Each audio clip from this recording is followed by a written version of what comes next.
Continuamos en el living, recibimos a Rodrigo Núñez, vicepresidente de la Asociación de Trabajadores de la Seguridad Social. Gracias por acompañarnos, Rodrigo. Bueno, muchas gracias por la invitación. Bueno, ya estaremos hablando de esta reunión que mantuvieron en la pasada jornada en el Parlamento, pero antes de ver un poco de cuál ha sido el intercambio que pudieron desarrollar en la Comisión, ¿no?, de Trabajo y Seguridad Social del Parlamento, hablar de qué es lo que ustedes están denunciando. Y ahí podemos arrancar por diferentes lados, ¿no? Por un lado, están hablando de falta de personal, lo que está afectando a los trabajadores del EPS, pero también a los usuarios. Totalmente.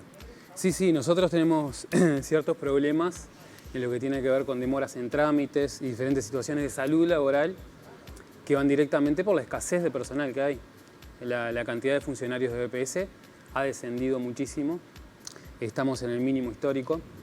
Es un problema que ya viene desde 2015. En 2015 ya empezó a descender la cantidad de funcionarios y funcionarias en nuestro organismo. Luego, desde el 2019 al 2020, se eliminaron 600 vacantes que se podrían haber cubierto en ese interín de 2015 a 2020. No se hizo así. Se eliminaron, esas no están más, por una misiva de parte de la Oficina de Planeamiento y Presupuesto. Y posteriormente, por diferentes motivos, ya sean jubilaciones, y mucha gente que por las diferentes situaciones de presiones laborales y demás, y otras situaciones del mercado de trabajo se han ido, llegamos a la cifra de 800 personas que se han ido, personal presupuestado, ¿no?, del organismo.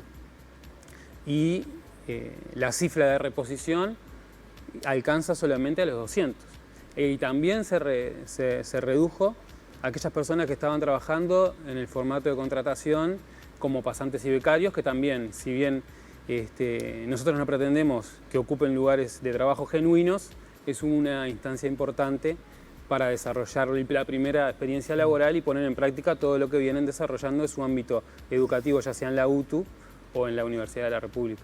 Ustedes lo dicen, ¿no?, que más allá de que son varios los reclamos con diferentes aspectos, está el punto de vista salarial, recursos humanos, hay algo que lo engloba, que viene a ser como la negociación colectiva, que ustedes los mencionan, que hay un problema ahí.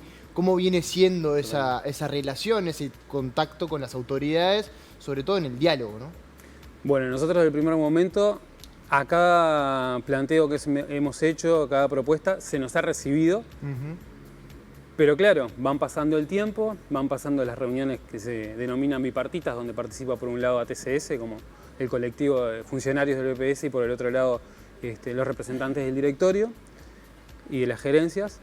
Y bueno, se presentan esos planteos, pero hay muy poco avance, sobre todo en los temas centrales, fundamentales, que nosotros planteamos como importantes. Uno de ellos es lo que comentaban ustedes, que es la cantidad de personal en todas las oficinas. Estamos hablando de oficinas del interior, de los lugares capitales del interior, hasta los pueblos más pequeños, y en las oficinas, sanatorios y diferentes sectores y áreas centrales de lo que es el organismo.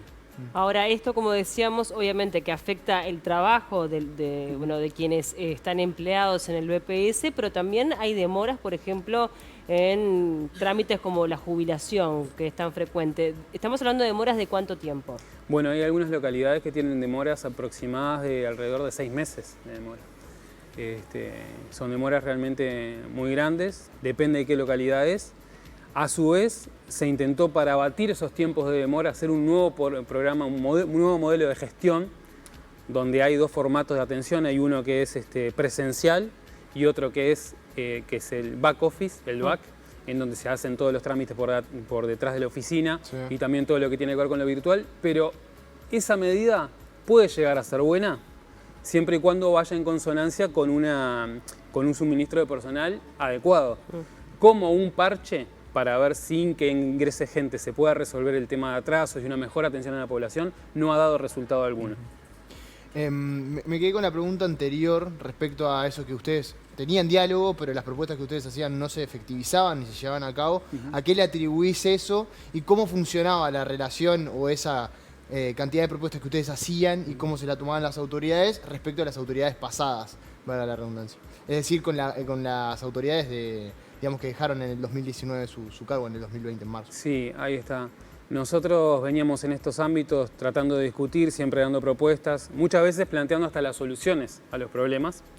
Nosotros no planteamos que queremos cogestionar el banco, pero sí, por el conocimiento que tenemos, por estar en la práctica y toda la variedad de situaciones tan complejas que hay, tenemos muchas veces la solución, que es sencilla, y nos han encontrado, por ejemplo, en estos temas, en el suministro de personal, en el dimensionamiento que tiene que tener, es decir, quién falta, con qué profesión, con qué saber, con qué experiencia falta para cada lugar de todo el país. Sí. Otro punto fundamental que pusimos es la salud laboral, que eso engloba muchas situaciones. Por ejemplo, quizá hay situaciones particulares de un traslado, de ejercer la función que cada funcionario o funcionaria podría hacer de la mejor forma.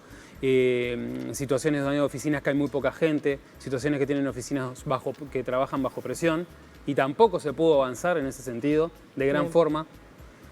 Y todos estos cambios, estas nuevas formas de trabajo que se están implementando hacia la virtualidad, hacia una nueva batería o cada vez más procesos con la reforma de la seguridad social, etcétera, que se impuso, tampoco tiene el correlato ni en la formación que tendríamos que tener para poder desarrollar de la mejor forma esto, y tampoco tiene el correlato en lo que tiene que ver con una adecuación de la situación justamente de personal para cubrir esas... Y tampoco en las cantidades de recurso humano, porque en definitiva lo que tiene la virtualidad es agregar, porque lo presencial no se borra. De hecho, muchísimos mensajes llegaban respecto a que hay adultos mayores que no pueden o no saben manejar internet, no saben manejar la página de BPS. Muchísimos adultos mayores, pero adultos que no son tan mayores tampoco saben usarlo. Entonces recurren a lo presencial. Ahí lo que hace no es una quita a la otra, no es excluyente, sino que se suman. Son las dos que están ahí.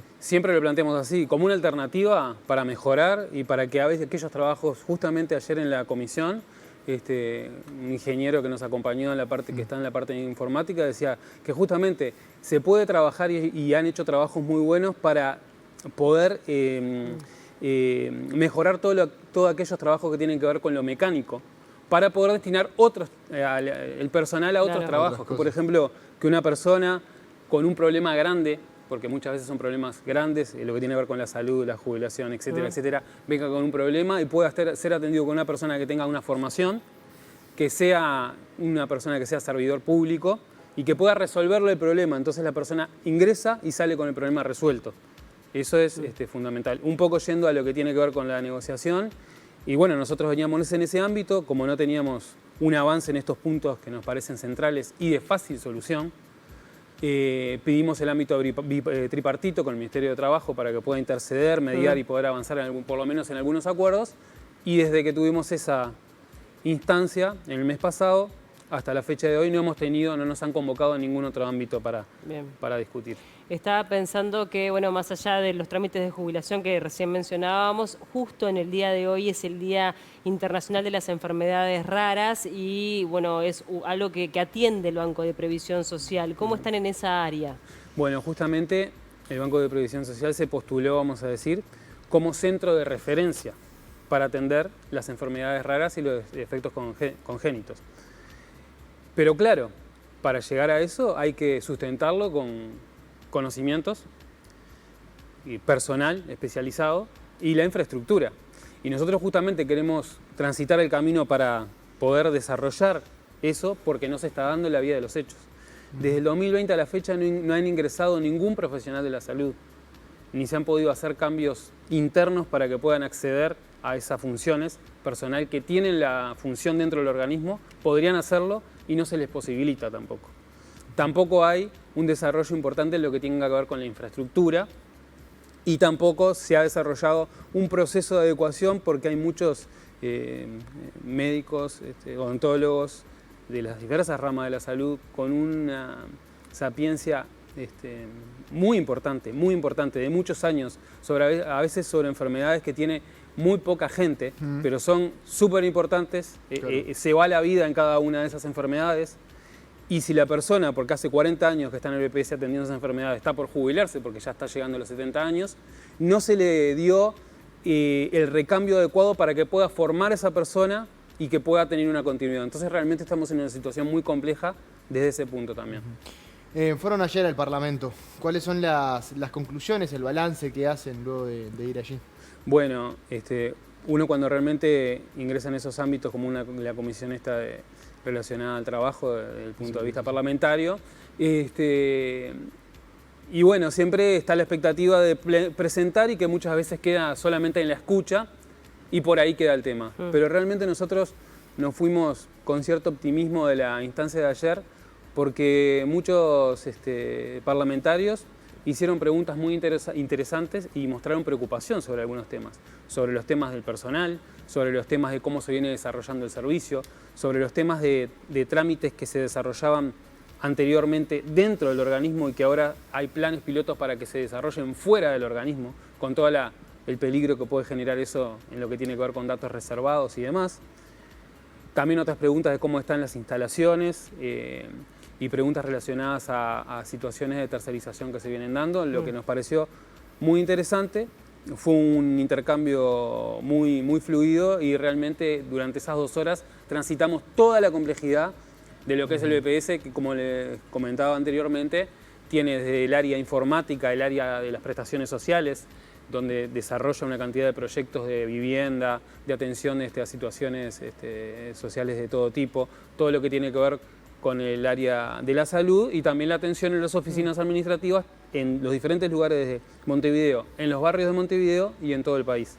¿Han manifestado también su preocupación por la asignación directa de cargos?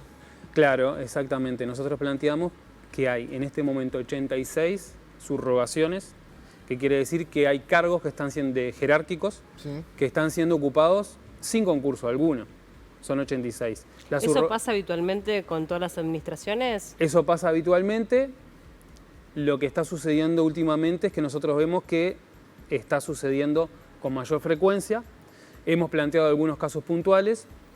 Y además de esto, nosotros entendemos que la subrogación, y así está puesta en los artículos que la regulan, que es para una situación puntual y tiene un plazo de 6 meses, pero hay algunas que ya se pasan muchísimo tiempo de ese tiempo. ¿Qué genera eso?